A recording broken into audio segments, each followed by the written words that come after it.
Hi, I'm Tracy Guy Decker, and you're listening to Deep Thoughts About Stupid Shit because pop culture is still culture, and shouldn't you know what's in your head? Today, I'll be sharing my deep thoughts about the 1975 classic Monty Python and the Holy Grail with my sister, Emily Guy Birkin, and with you. Let's dive in. Have you ever had something you love dismissed because it's just pop culture? What others might deem stupid shit, you know matters. You know it's worth talking and thinking about. And so do we. So come overthink with us as we delve into our deep thoughts about stupid shit. Okay, I know you've seen this film. We've talked about it. It was released the year before I was born, so 4 years before you were born. But tell me sort of what's in your head about the Holy Grail. So I remember the first time I saw it. I'm pretty sure it was the first time you saw it too. It was with our across the hall neighbor. Hey, Kathy. We all watched it together. The final 3 minutes where it's just a black screen, I remember all of us going like, "Is that really it? Do we keep it on? What's going on?" So I remember being quite confused by that. I have a lot of things that are just furniture of my mind from this movie. I'm not dead yet. I'm And feeling much better. I feel happy.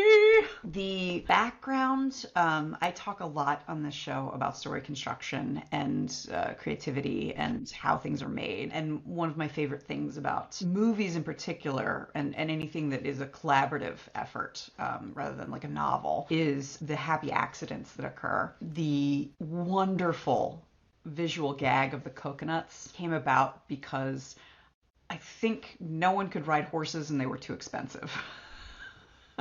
Yeah. And so they're like, all right, how do we write around it? And they created something that becomes a through line through the film because of the how fast does a swallow, how did the coconuts get here, all of that. But is also just it's just a phenomenal joke. It was a happy accident, and I those delight me. I'm delighted by those. Then the one other thing I can recall was I saw this film. I was probably in like fifth grade. In about seventh grade, I was reading King Arthur in my English class. I think it was Mallory's Morte d'Arthur, but I don't remember exactly. But, it was probably like, I'm sure it was abridged and like somewhat rewritten for modern readers. But the fact that the Castle Anthrax scene is canon, I mean, not exactly, but I was reading that going like, they didn't make that up? What? That just shocked me. And my seventh grade English teacher was one I did not feel comfortable going to and saying like, did you know that they put this in Monty Python? And I kind of looking back, I wish I had, because I'm sure he would have been delighted to talk about it with me. But just for various reasons, I did not feel comfortable talking to him. But those are kind of the things that I remember and think about with Monty Python. So those are my memories. Tell me, why are we talking about this today? So, listeners, Emily and I have like a list of potential topics. And so recently I've been doing a lot of really angsty things that I've been bringing, or, Indiana Jones that like really kind of didn't hold up to scrutiny. And so when I Didn't was age like well. reviewing, like scanning the list, and I was like, I need something a little lighter. I need something that is going to be more fun. And my eyes lighted on Holy Grail, and I was like, yeah, that's the one. That's the one. But it was on the list because it is so foundational for what I think is funny, I think. Hmm. And I know I'm not alone. Like Hmm. so much of contemporary humor has Monty Python, maybe not this film, but Monty Python to think. I've been thinking about it recently because Sir Michael Palin made that cameo in Staged Oh, with yes. with David Yes. Tennant and Michael Sheen, where he gives Oh, them a hard goodness. time for all of their improvisation. He's like, "No, we wrote scripts and we perform the scripts." And he's like kind of a jerk to them, but which I also found kind of And funny. clearly he's playing a bit. That's not who Michael Palin is. It doesn't matter really, but It like, and doesn't then matter. and then Michael Sheen is like, "But I'm a fan." So Hmm. I Hmm. felt some like solidarity with Michael Sheen, and anything that makes me feel like I'm like Michael Sheen is it's pretty great. So so that's how it landed By on the our. way, Monday is going to be Michael Sheen's February 5th It's going to be Michael Sheen's 55th birthday. So happy Michael Sex Machine birthday for all who celebrate. By the time Sexma being his middle name. by the time this airs, it will be past his birthday. So happy birthday, Michael. Michael. Anyway, so that's why it's on the table today. And some of the things I want to talk about, humor and what is funny and why it's funny, and how that subversion of expectation is also used to lampoon societal structures, which I find really, really fascinating and interesting. And as we always do, I want to talk about some of the things that maybe didn't age as well or are kind of missing. So gender, we need to talk about gender. I want to talk about that Castle Anthrax scene. I want to talk about the blood and gore and filth in this movie, which I think is also a lampooning of the romanticism of Arthurian legend. And then because of the past few years, both John Cleese and Terry Gilliam have aligned themselves with transphobes and in Gilliam's case, actually like sexual abusers, because he kind of pushed back against Me Too very strongly. I also want to kind of dig in a little bit to queerness and depictions of gay men in particular in this film. There's not a lot, but there's some. And so I'd like to I'd like for us to talk about that a bit. I'm going to give a very brief synopsis of the film. And listeners, I have not seen Spamalot. So I think I need to say that because the queerness thing in particular, I understand gets really teased out in greater depth in Spamalot. There's also like a whole scene about how you can't do a Broadway show without Jews, which I am not touching. I haven't seen it. I can't speak to how that's done. So that's my parenthetical on this. So I'm not going to give like the full plot because, to be honest, the plot, such as it is, in my mind, is just sort of a vehicle to string together a series of Monty Python skits set in the Middle Ages. Or yeah, like it's not actually like a cohesive an action. Yeah. And even like the Grail quest is just sort of, it's almost like an afterthought. So, but the characters that we have Arthur, King of the Britons, who is traveling the land to try and recruit more knights for his round table.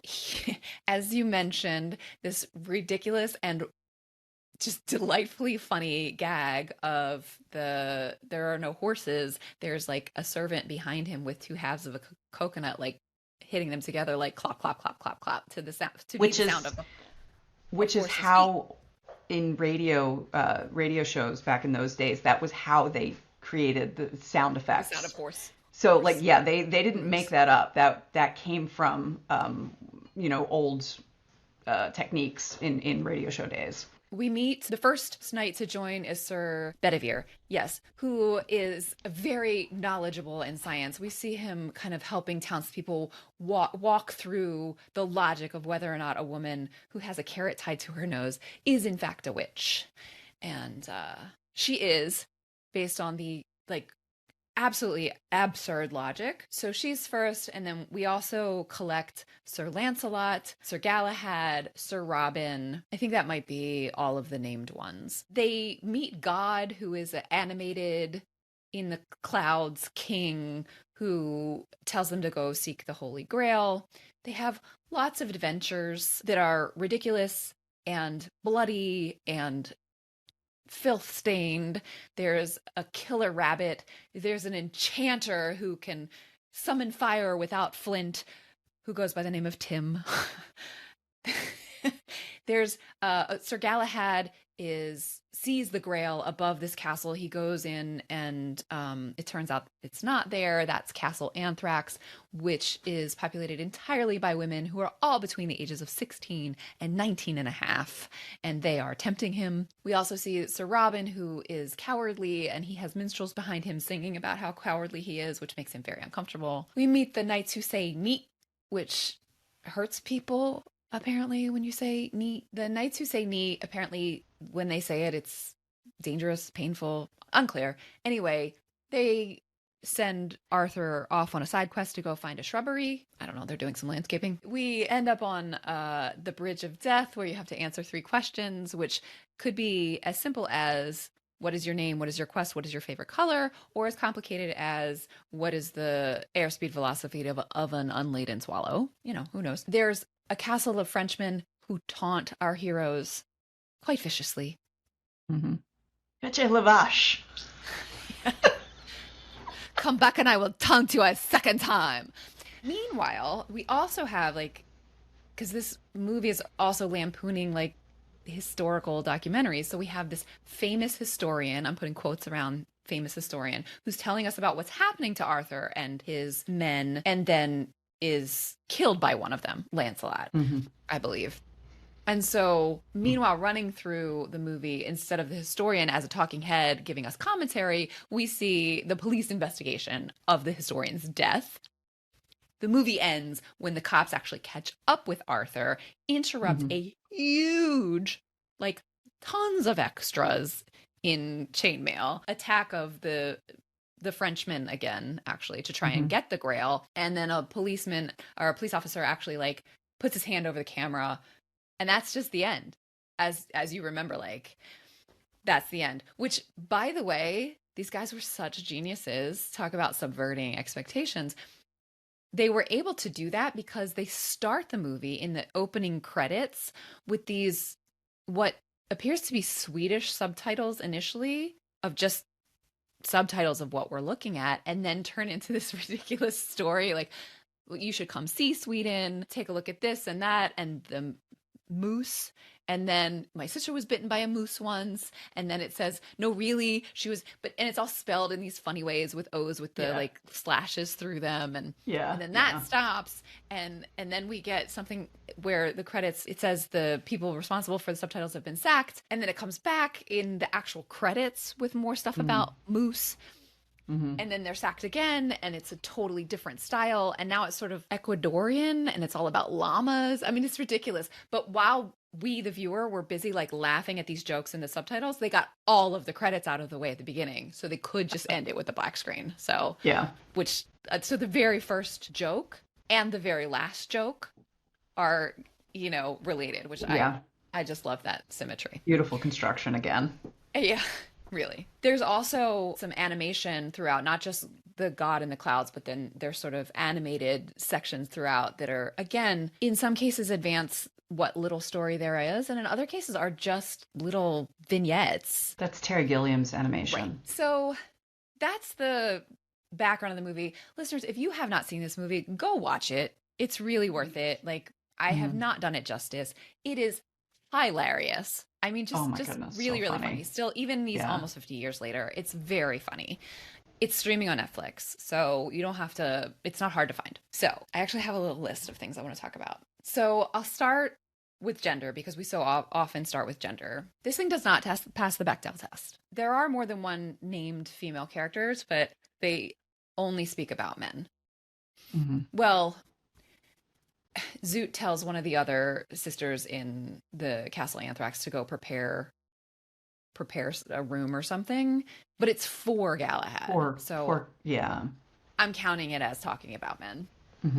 So it doesn't pass the Bechdel test. And that scene, which I want to hear more about the canon version of this, because that scene, Galahad stumbles into this castle, which we learn later that they kind of lured him there, but I don't even know what to do about that. So we've got this spokesperson. Her name is Zoot, played by Carol Cleveland, who you just let me know was a regular guest with the Pythons. And she's trying to keep him there and like keeps telling him about how soft and nice their beds are and how wonderful they are. She's the one, it's her voice that says that they're all 16 to 19 and a half. He ends up in a bedroom with 2 doctors.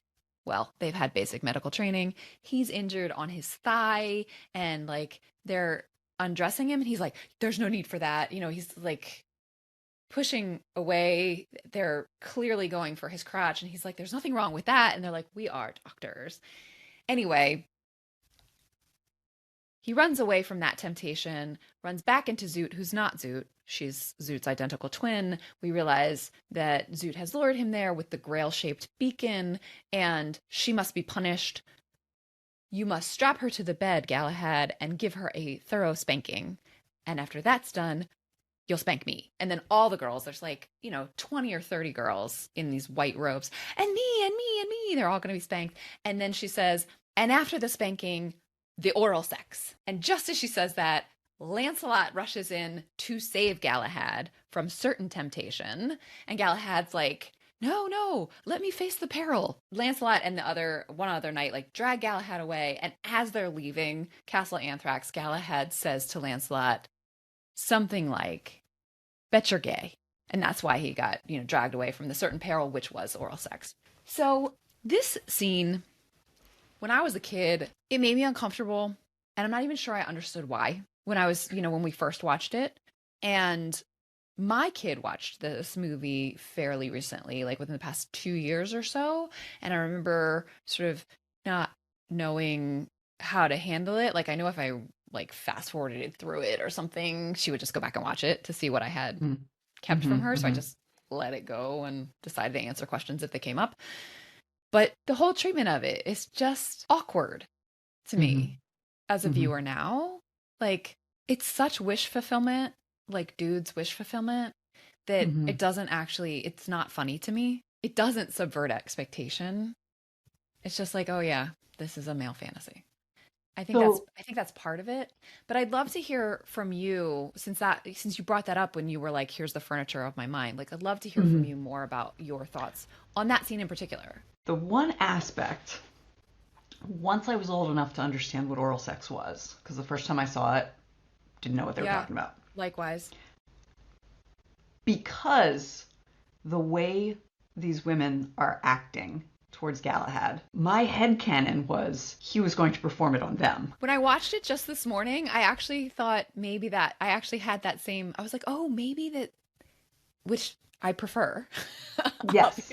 And so for part of the reason, and I know I was not able to articulate this at 12 or 13, part of the reason why I was so surprised that this is actually part of the King Arthur canon is because it feels like I was thinking of it as a subversion of what is expected of women. And so that, there are these women in white who are supposed to be virtuous and who all they can think about is sex. Right. They're meant to be, they definitely are meant to be virginal in, in all of that, what that means. Yes. Culturally. Yeah. So finding out that it was in the canon surprised the hell out of me. What happens in the, can you like give us the nutshell? You don't remember? Yeah, I couldn't tell you the specifics.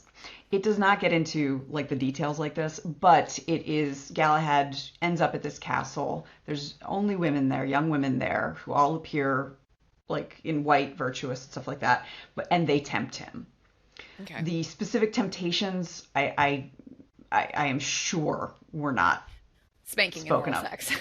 Yeah, but it was clear that it was because Galahad was coded as sexually pure in a way that none of the other knights are. Yeah. Yeah. So this was testing his purity. He was also meant to be younger, right? I don't remember. Oh, okay. I don't know. Sorry, doesn't matter. So the thing that got me is like. And again, I'm telling you, this is not stuff I could have articulated back then, and I'm only really starting to like collate these ideas in my head right now.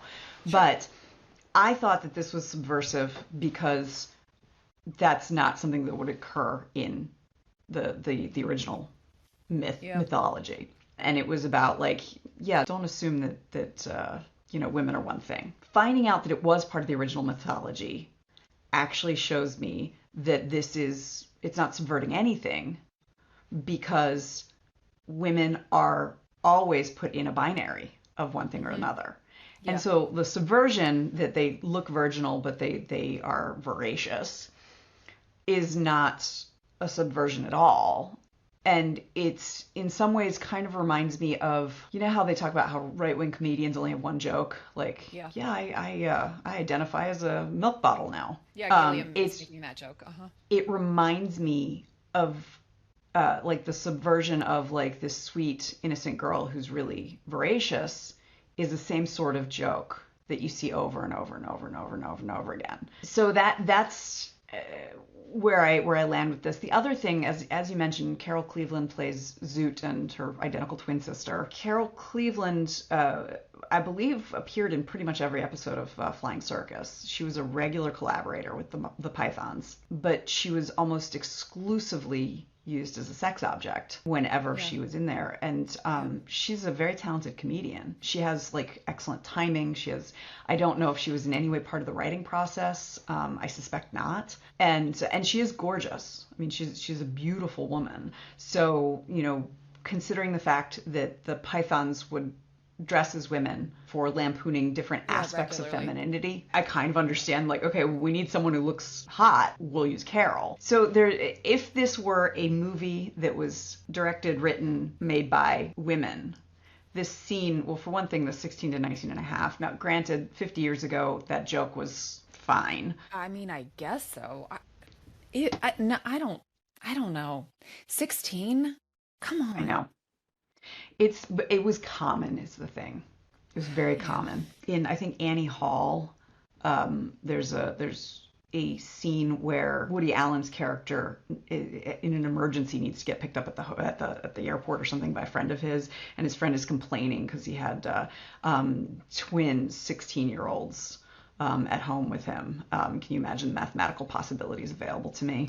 Well, yeah, okay, and like I don't think Woody Allen should be our Oh gosh, example no. of like culturally appropriate regarding young girls. I'm Like not. he I'm wrote not. that.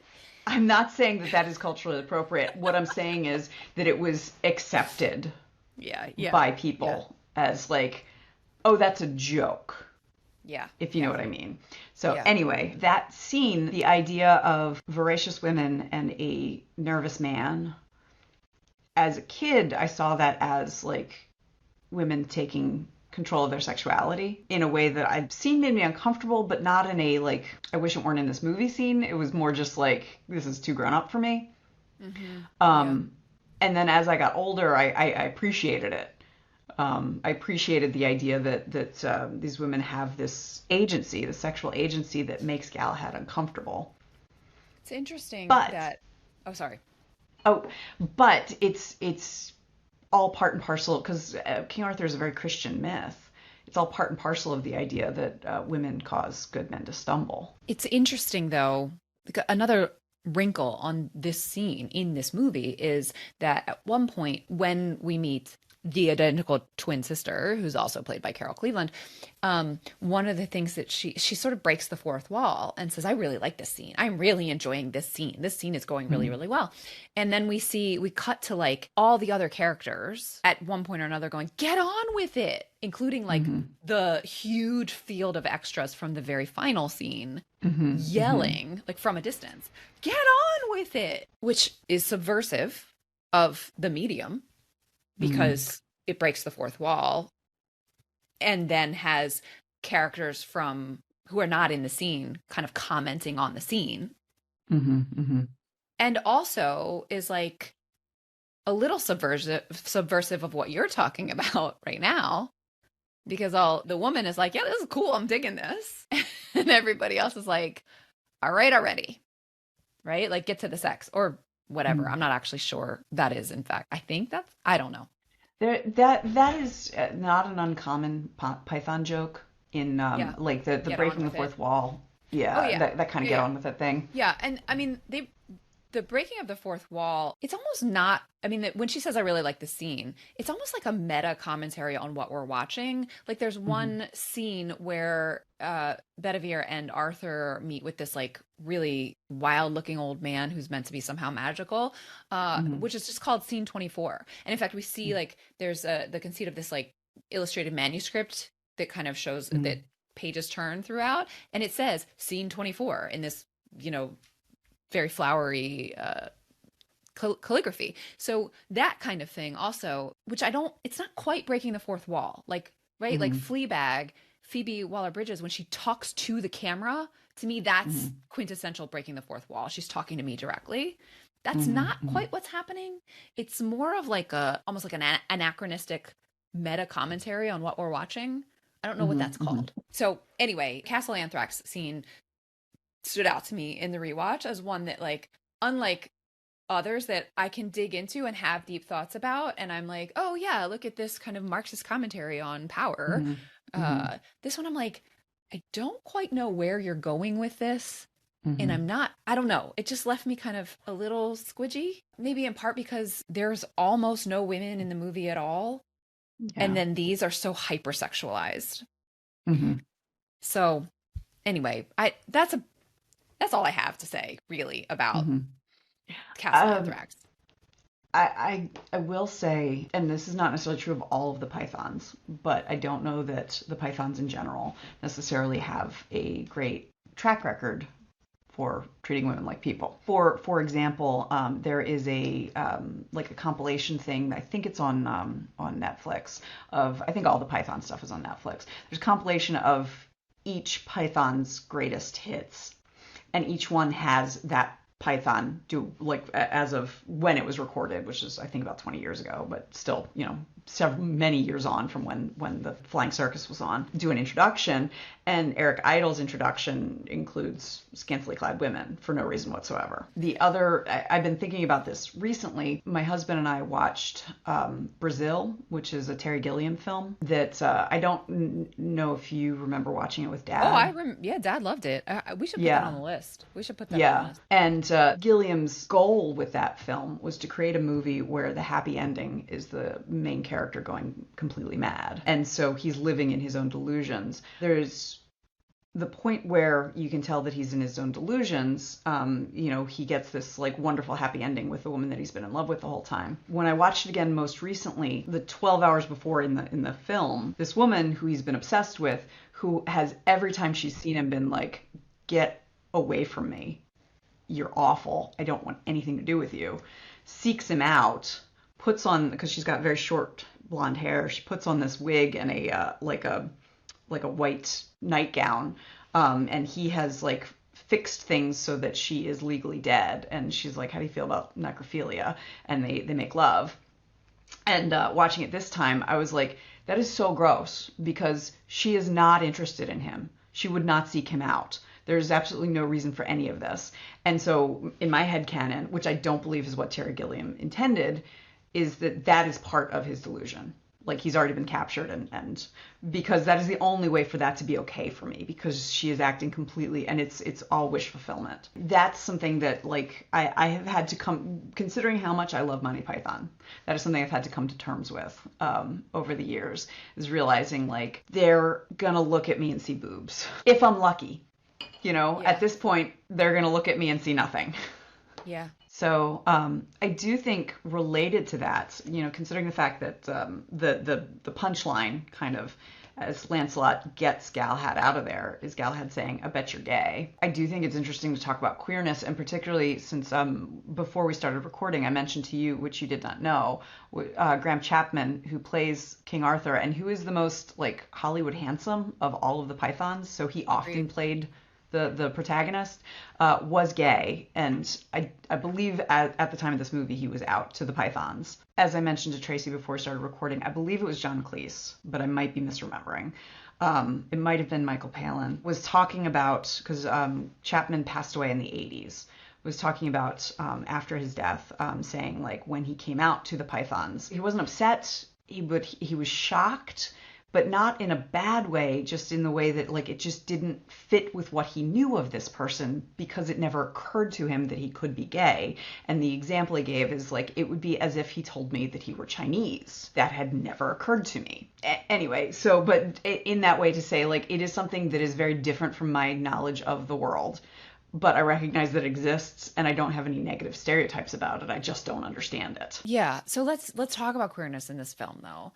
So the early-ish in the film, they say they're going to go to, so before Castle Anthrax, they say they're going to go, he has all the knights and they're going to go to Camelot. So they get to Camelot and they're outside the doors and or outside the castle. They're looking up at this big giant castle, which is only a model. One of the servants lets us know. Uh, And and isn't it Patsy who tells us? I think it is Patsy. It's definitely one of And the I servants. think, yeah, I think Patsy is Terry Gilliam, I believe, but I'm not sure. And then we cut to what's happening inside Camelot. And that's sort of what I think of as Spamalot. Mm-hmm. It's a bunch of men in chainmail singing and Mm-hmm. dancing like Rockette style. We like to And push the pram a lot. that's the final line. Yeah. Yeah. So, and we see this scene with them dancing and on tables and like accidentally kicking servants as they walk by. It's just really, really absurd and ridiculous. Mm-hmm. Rhyming with Camelot. So, like, we eat ham and jam-a-lot and, stuff Mm-hmm. like that. And on this rewatch, I noticed that one of the lyrics near the end of the song, the final stanza is, "In war we're tough and able, quite indefatigable. Between our quests, we sequin vests and impersonate Clark Gable. It's a busy life in Camelot." That's the final stanza before I have to push the pram a lot. Mm-hmm. So that line, "between our quests, we sequin vests and impersonate Clark Gable," is Mm-hmm. clearly queer coding of these Mm-hmm. dancing and singing knights. After that scene, 30 seconds after that line is sung, Arthur shakes his head and says, "You know what? Let's not go to Camelot. It's very silly." To your point about it's just outside of it's not like, ugh, let's not go there. Mm-hmm. There's no slur used, Mm-hmm. right? They just say it's Mm-hmm. silly. And silly is an adjective that applies to the Pythons always, right? Always, yes. Yeah. So there's that. The other example of queerness in this film is, fast forward, we meet Herbert and the Swamp King. So Herbert's about to be married. He's the prince of the swamp, and he's going to be married to a woman who has huge tracts of land. And he does not want to be married. He's very effeminate, definitely meant to be read as gay. Shoots Mm-hmm. an arrow out the window with a note that says, "Please save me, I'm being forced to marry against my will," which Lancelot retrieves and believes is a princess. So Lancelot like barges into the swamp castle and kills anybody in his way, including the father of the bride and like wedding guests. And, I mean, it's gory. It's Mm-hmm. horrible, like leading to, and then he finds Herbert in the tallest tower and is like, "Oh, sorry, like this deadpan." So part of the joke was this sort of deadpan sorry. Part of it was, lampooning the chivalry as an excuse for Mm-hmm. psychopathic behavior. But Herbert was also, I think, a butt of the joke. Yeah. Yeah. Especially insofar as he's like, "I'm ready, like let's escape, Lancelot." And he like he'd made a rope out of sheets or something, and he starts to climb out the window. And the dad realizes that Lancelot's from Camelot and like cuts the rope, like to let his son fall to his death. Mm-hmm. So Herbert, he's not unsympathetic, but he's a joke. Mm-hmm. Yeah. And he's definitely meant to be read as a gay man. So it feels a little gray to me. Now, remembering that this is 50 years ago, it doesn't feel culturally inappropriate homophobic, if you know what I mean, Mm-hmm. like for the time, but it doesn't feel good in 2024. How about Mm-hmm. that? It's also interesting that Lancelot is played by John Cleese, who we talked a little bit about how he and Terry Gilliam in particular have been really disappointing in terms of transphobia and in terms of like very regressive views. So one of the jokes is like, so Herbert's father cuts the rope and then he like Lancelot is like, "Oh, I'm sorry about all the dead people," and Herbert's father is like, "Oh, come, let's have a beer," or something like that. I mean, like they clearly are like, "Oh, you're a good one, let's Yeah. they recognize like to like in that. And so there's a bit of the satire and the lampooning of the fact that people are willing to accept awful behavior from people they recognize as being like them. And there was also a lampooning of capitalism in that, because the Swamp King is very interested in real estate. I mean, like it's really about money for him. This marriage from the beginning is about money. Part of his appreciation for Lancelot is in fact Camelot and how valuable that land is. And I recognize that like it's a both end, because there is definitely a lampooning of like the chivalry, like you're talking about, the violence that you're talking about, the even like the arranged marriages, how they're not good for anyone in the way that we knew them in Europe. I know that there are cultures that have arranged marriages where they work really well, but in this sort of like consolidating land, Oh it yeah, yeah, has yeah. nothing to do I with. I think marriage is arranged for power. I can say without hesitation that's not a good thing. Yeah, they're bad for everyone. So other types of arranged marriages I think can certainly work. But the ones where it's like it's about power and it doesn't actually have to do with compatibility or anything, Right. Right. it's not going to be good. Not about what's Um, best for the two people getting married, but for their family's power. yes, yes. So like there's all of that is in there, but then it's also like Herbert doesn't get to live, and we're supposed to be okay with that. Yeah. Um, Because and he's a granted, joke. like, He's just a yeah, joke. granted, it's not like this movie has like heroes exactly. Like we follow King Arthur and the knights all throughout, and at the end they're arrested. Right. So like and because they've done something awful. Right. Um, but within every joke there is a kernel of truth or a kernel of belief. Rather than truth, a belief. Yeah. So, which is why, like the repeated right wing joke of like, oh, I identify as a fighter jet, is, I mean, it's not funny, and they believe that they are lampooning something when all they're doing is repeating bigotry. So, in jokes that work, you can both be lampooning something and be perpetuating unconscious biases, Yeah. Yeah. which could be Absolutely. bigoted. Absolutely. So let's talk about lampooning then. So I was doing a little bit of reading this morning, and there's actually, it was the year before I was born. And so my really comprehension of the culture, the zeitgeist, is historical. The person I was reading this morning was talking about like post Vietnam, post Nixon era. There's some lampooning of that reality, like the result of that reality, lampooning power and war. This person was saying that when Arthur faces the Black Knight and Arthur ends up like cutting off all four of the man's limbs, and he's still like, come back, I'll bleed, come back, I'll bite your Mm-hmm. kneecaps off. And Arthur's like, what are you gonna do, bleed on me? And this Mm-hmm. person was like, that is kind of the experience of the US in Vietnam, like the much greater military power, not understanding why the other Mm-hmm. side wouldn't just give up. If that is there, missed it. Still don't. Mm-hmm. Mm-hmm. I just gonna have to take this person's word for it. What I do see, though, I don't need to know the zeitgeist in order to see the real takedown of power and what, sort of the idea of a meritocracy and like what power is. When Arthur, one of the very first scenes with anybody else, Arthur like actually calls Michael Palin old woman, and he's like, I'm not a woman. And he says, sorry, old man. He says, I'm 37. Well, I can't just call you man. Well, call me Dennis.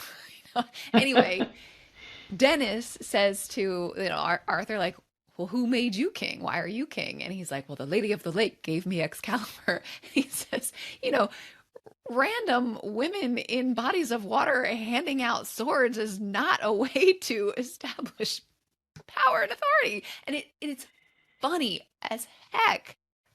And there's also something like deeply powerful and true in the like questioning, where does authority come from? And why do Mm-hmm. we allow folks to wield it?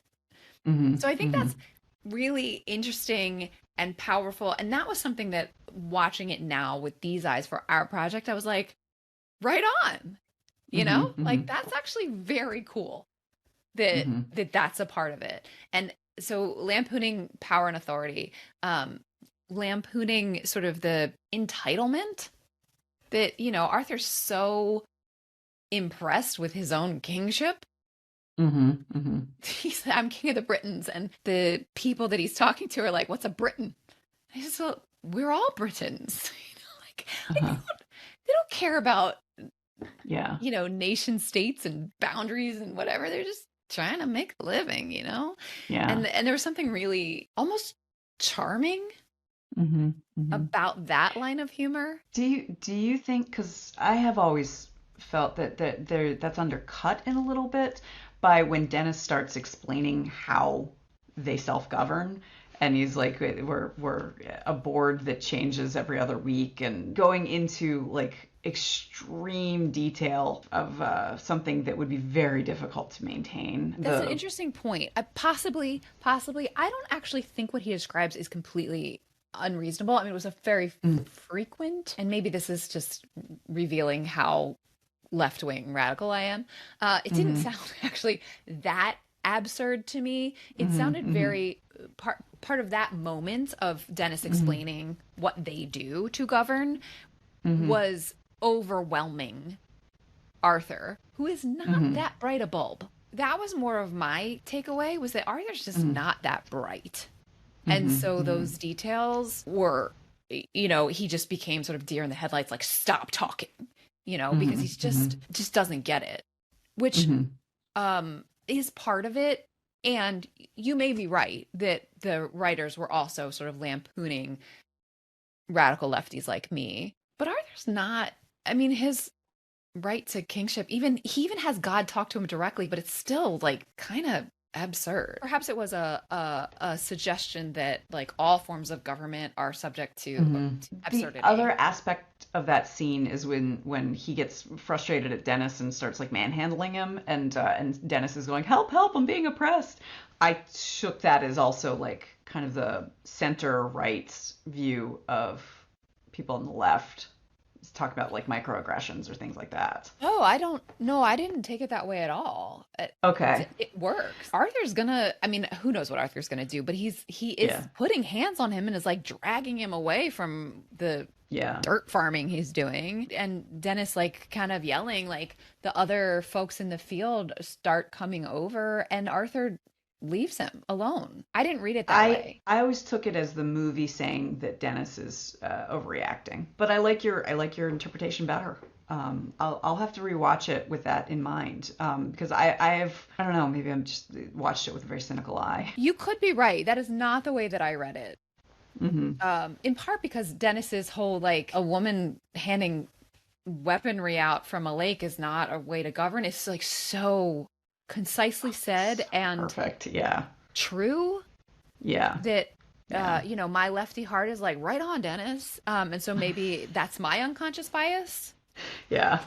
I don't That's know, but so. I certainly didn't read it. I did not read it that way. I read that actually as Arthur being overwhelmed by the The perspective details of real governing. and the Yeah. perspective of Dennis, like sort of calling him out for his bad behavior. It's interesting. So both of my boys are really into fantasy right now. Now they like fantasy novels and they're watching TV shows, and so they'll tell me about stuff like, yeah, and that's how this kid became king, and like in some ways like I'm perfectly glad to be doing this. In other ways I'm like I'm ruining their childhood before they're even out of it. I was like, is that really the best way to choose a leader? Do you really think he's gonna be any good at doing that? It's funny. So one more point on this, and then we should probably think about wrapping up because we've been talking for a minute. But on this point, in the column of the movie makers are kind of on Dennis's side, possibly. I want to talk about Bedivere and knowledge in general, Mm-hmm. right? So in the witch trial scene, which is absolutely ridiculous, just as like actual witch trials were just as ridiculous, It's right? it's not that far off. I mean, And because they Terry they actually Jones, would throw them in the water to see if they sunk, sink then or that means swim. that they were human, Right, and if they right, didn't, then exactly. that meant they were a witch. So it didn't matter. You were dead Right. either way.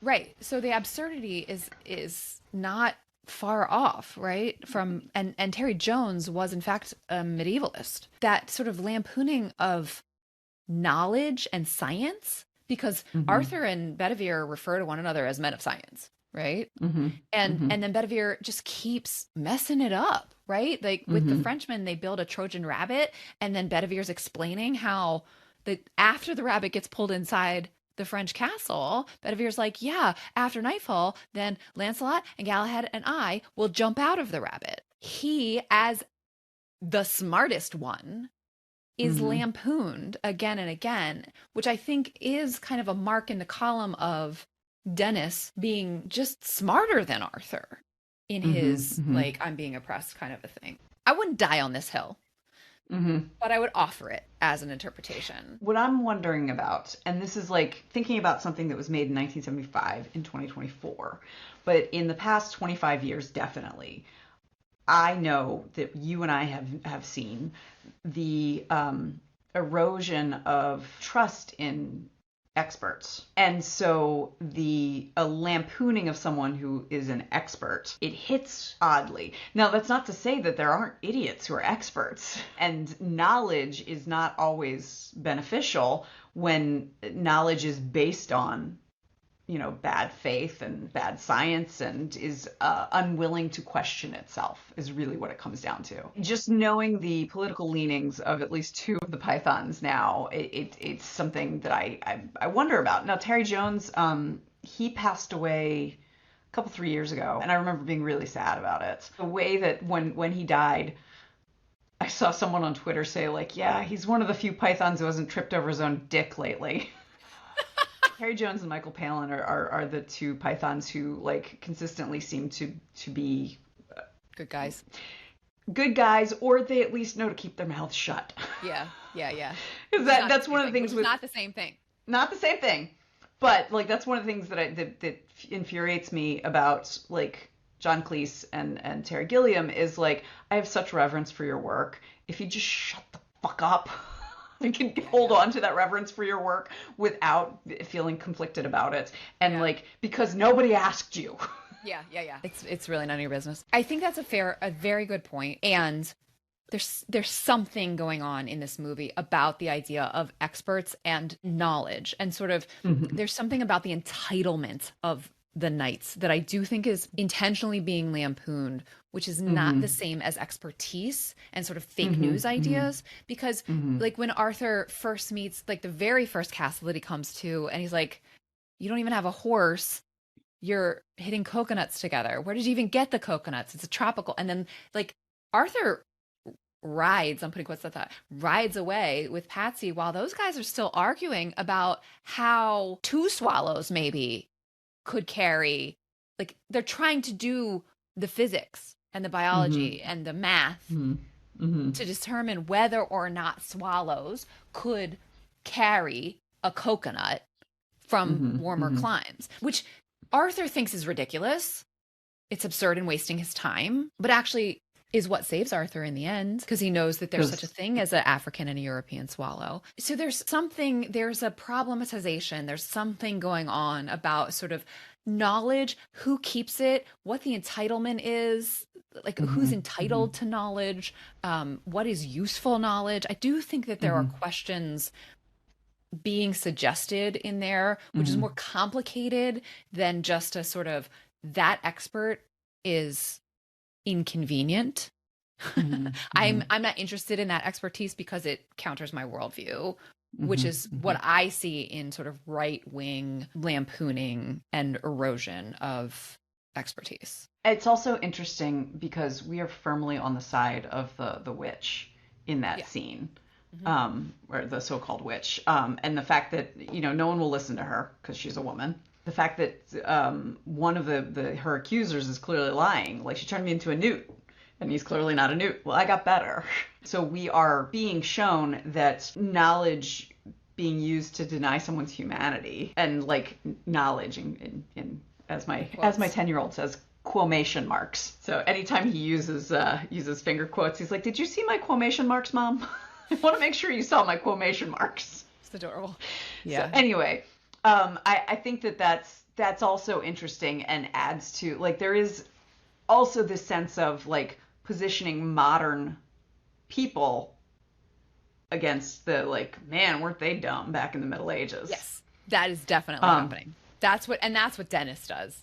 Actually, yeah. There's definitely an anachronistic piece of it as well. Yes, absolutely. There was a study a long time ago, well, I say a long time, like 15, 20 years ago, about what kind of humor each country finds the funniest. And so like they had different jokes. I could not tell you the joke for the UK, In France, the joke that they found funniest was a dog goes into a telegraph office and says, I want to send a telegram. And they're like, okay, what do you want it to say? Woof, woof, woof, woof, woof. And the telegraph operator says, well, for just 5 cents more, you could do 2 more woofs. And the dog says, that would be ridiculous. So that's the French idea of humor. In America, it's man calls 911. 911 operator says, okay, what's your emergency? Like, oh, I'm out hunting with my friend and I accidentally shot him. And so the 911 operator says, okay, well, can you go check him, make sure, is he dead? The operator hears a gunshot go off, and the guy comes back and he's like, okay, he's definitely dead now. What? Now what? That's what Americans think is funny? Ew, and ew. I know.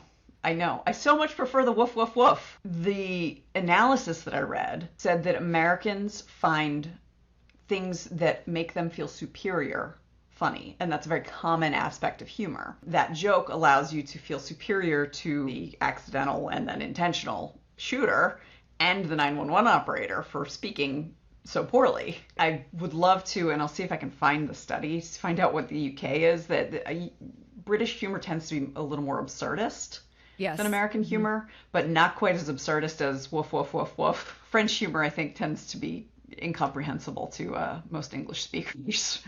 Yeah. So anyway, that is one aspect of it as well, which is why I think part of the reason why it appeals to American audiences. Yeah. Is we get to be like, we're so much smarter than those stupid Middle Ages people. Apparently, Cleese has said that Life of Brian is actually their most popular film in the UK. And the Holy Grail is most popular among Americans. So. Oh, that's interesting. Yeah. Yeah. Okay. We've been talking for over an hour. So let me see if I can give some salient points and then we can wrap up. So Monty Python and the Holy Grail, still hilarious. These almost 50 years later. So funny. It is funny because it subverts our expectations. That's where the humor comes in, and that's also where the social commentary comes in. There's some weirdness around expectations that are subverted, that are and aren't, that betray unconscious bias, especially around gender and women's sexuality with the Castle Anthrax scene, and around gay men in particular with poor Herbert. Though it's not cut and dried. This is not a black and white sort of like, this is homophobic. It's much more nuanced than that and complicated, which makes sense for this troupe of comedians. This thing doesn't pass the Bechdel test. There's some disagreement even between you and me about whether or not the lampooning of the divine right of kings with a sort of Marxist leftist form of government is in fact also lampooning that Marxist leftist government. Maybe. I'm not 100% sure. It has been revealed that at least 2 of the Pythons who are still living are a little bit more products of their time than I would have liked, especially around... Or would have expected. Yeah. Especially around transgender issues. Also, women being treated as, humans. The Castle Anthrax scene is improved if you assume that the oral sex is going to be received by the women rather than given. Yeah. Which agreed. Honestly is the only way that makes sense considering It's there's true, like 20 women and 1 man. And 1 of him. Yeah, agreed. Yeah. Yes, absolutely. There's an interesting thing that this movie does that is not quite breaking the fourth wall. It's kind of in that direction because it's like a meta commentary upon the medium where, we see, this is scene 24, where the Arthur and his knights escape from a monster because the cartoonist dies. The animator dies. So things like that. And we also have that that fascinating mix of timelines where the movie ends because Arthur's arrested. Again, like, it's not a breaking of the fourth wall, but it is playing with the medium and with the conceit of what it is that we're watching. The use of the coconuts as like such a perfect example of happy accidents and allowing limitations to set you free with your creativity. Yeah. And also sort of using the use of the credits and the subtitles and the jokes in the subtitles so that the end can be that like, wait, are we done? is another example of like using the medium Mm-hmm. itself to tell a Mm-hmm. joke and a Mm-hmm. subversion of expectations that way. So that's also Yeah. worth noting. That's All why they're brilliant. I they mean, like they really really, they really are they brilliant. truly are. So products of their time, no doubt, and also just really really brilliant. And also Carol Cleveland appreciation. Yes. Want to, for those of you listening, go watch anything the Pythons did, and she will be there when they were still Pythons. I mean, like once they were doing individual projects, no. And she's phenomenal and does not get enough credit. Probably didn't do it justice. Go watch it. Share your thoughts with us. What did I miss? Like, what is brilliant or problematic or insightful, or just what's your favorite bit? Because there are Yeah, so many. so many funny Let us things. know what is it about the Holy Grail that you want to make sure that we know that you're thinking about. You can let us know via email, guygirlsmedia@gmail.com. Go to the listeners forum on our website. I'll put a link in the show notes, or just go to guygirlsmedia.com. Sign up for our emails, and you can reply to one of our emails. Sign up at guygirlsmedia.com for our emails. We send emails every week. Oh, I need to send one today. Find us on social media. We send emails every week. If you really love us, we love you too. Please come and be a patron. Be a patron. It Hmm. helps make this possible. Please, please join our family. I guess that's enough of a commercial for us. So next time, Em, it's supposed to be your turn, but actually we're going to have a Hmm. guest. Hmm. So Jonathan Shore is a friend of mine and a retired media studies professor, and he's going to come talk to us about reporters and journalism in pop culture. I'm not sure which film he's going to lead with, but I'm pretty excited to hear what he has to say. So that'll be next time. And then we'll go back to our regularly scheduled alternating sisters after that. Hmm. And in the meantime, I think you have some listener comments. I do. I have some fun listener comments. One is from Ava, who, on listening to our episode about Willy Wonka and the Chocolate Factory, said, I thought the white savior stuff you were talking about with the Oompa Loompas was satire, but I guess I never really analyzed any of the rest of the movies, and she has like a smiley face. I'll have to go back and watch it now. Then one day later, I got this message from Ava. Oh my God, Jake, who's Ava's husband, showed me pictures from the original book, and she has a shocked face. Probably not satire. Yikes. Yeah. Um, and then I got another great comment from Malia on how we have realized that we have this tendency to ruin our own childhoods with this project. And she explains the moment in Gremlins where she says, at Christmas, some people are opening presents and others are opening their wrists. That was not what I remembered. So I have not seen Gremlins since childhood. Me neither. We should put it on the list. It is even Dark. darker than I remembered. Thanks, Malia. Okay. Well, I look forward to seeing you next time. Do you like stickers? Sure, we all do. If you head over to guygirlsmedia.com/sign up and share your address with us, we'll send you a sticker. It really is that easy. But don't wait, there's a limited quantity. Thanks for listening. Our theme music is Professor Umlaut by Kevin MacLeod from incompetech.com. Find full music credits in the show notes.